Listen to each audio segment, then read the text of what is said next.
Hey everybody, Ram Dean in Black with you in the FN studios. UFC 206 going down on Saturday night. The 125-pound battle between former Bellator champion Zach Makovsky, who was supposed to take on John Moraga, now has the assignment of Rufus Sport representative Dustin Ortiz. A very important battle considering what we saw at the Tough 24 finale. Demetrious Johnson retaining his flyweight championship, taking it to the bigger Tim Elliott.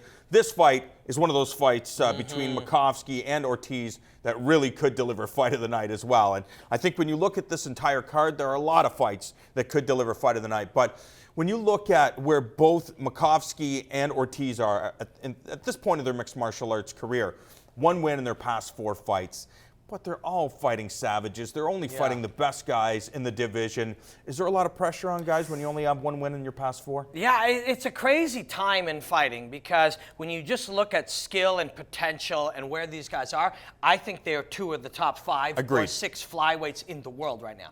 So when you're fighting, you know, the 1, 2, 3 guys, you'll lose some of those fights as you develop up there. But this is a hard fight, and it's a tough one for both of them. Makovsky, I think, is one of these guys when he puts the whole thing together and he plays. And the flyweight game is a very different game. We saw it really come together last weekend, you know, with DJ in that awesome fight with Elliott, and then with Joseph Benavidez and Henry, that amazing fight. There's a outside range because of the speed with which guys can get to each other and get away from each other. So you a lot more blitzing and a lot more circling, but the flyweight game is starting to really pull together now. Makovsky will fight from the outside until you advance, and then he'll get in and he'll wrestle you to your back. Tim Elliott will fight you anywhere.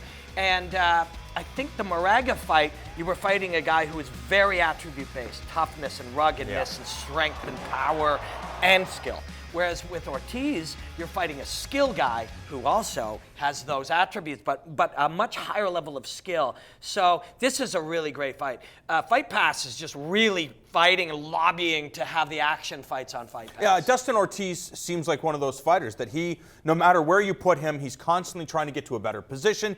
He's not satisfied with somebody trying to hold him down. He doesn't play that game. He tries to inflict damage, where Makovsky seems like he'll play that game too, unless, you know, things aren't going his way, and then he shuts you down. How important is it that he can shut Dustin Ortiz down in this fight? Because we've seen Dustin Ortiz very, very wiry, very, very difficult to neutralize. Again, this game is very different at flyweight for other reasons as well.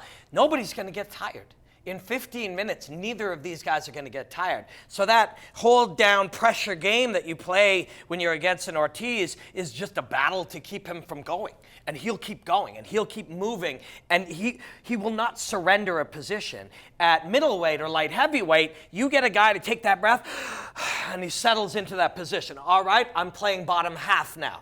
That doesn't happen much at flyweight, which was why DJ versus Elliott was so exciting. Nobody would ever accept a position. So it's a very hard assignment to try to pin Ortiz. He's going to be reversing. This is going to end up being the action division for people who are really consumers of the art itself of fighting, because all of those positional changes and all of that speed and action is happening here. Ortiz is a killer fighter. Oh, yeah. He's a killer. And these two guys are top of the heap. They really are, regardless of wins and losses. They're in that top 5, 6 category. The guy who can have a definitive win over the other guy, who cares about 1 and 3 or 1 and 2 in your last number of fights? It's what have you done lately and how have you looked lately? And that's all it comes down to. Just focus on getting this victory. Try to look impressive. Don't worry about Demetrious Johnson and what's going on at the 125-pound picture. Or do you just look at some of the fresh challengers at 125 pounds, say, oh, that's a good matchup, that's a good matchup. I'll earn my dinner by just going out into that cage and putting on a thrilling performance every time. Be a prize fighter. Yeah, it's tough because both are great. You know, if you can be making money and entertaining people while moving towards the goal of being a champion, that's the ideal, of course, right? Keep raising your skill level with the ultimate destination of the belt in line, but keep winning fights as you do that. I thought Zach Makovsky, if he had beaten the Magician, was going to be in a position then. Magician, position, suspicion, whatever. He was going to be in a position where he was going to be one of those guys. This is now the fight instead for him.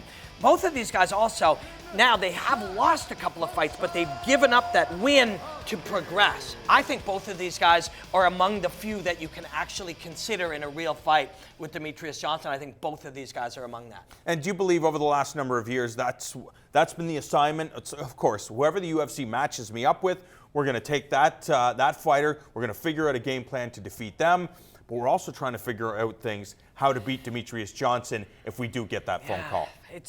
You got to think long term as far as, especially if you're young. Like you look at Vitor, I know this is way down a weird road, but you look at Vitor and you know if you can reel in the aggression of Vitor and make him a skill guy thinking long term in a fight, you can get him back to the title. But he's older now and it's hard to unlearn that and he'll lose fights on the way, which he's been doing.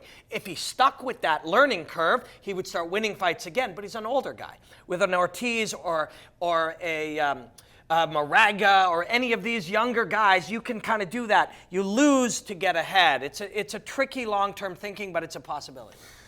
Zach Makovsky and Dustin Ortiz battle at 125 pounds this Saturday night at UFC 206. Who knows? One of these guys could be a future UFC title challenger.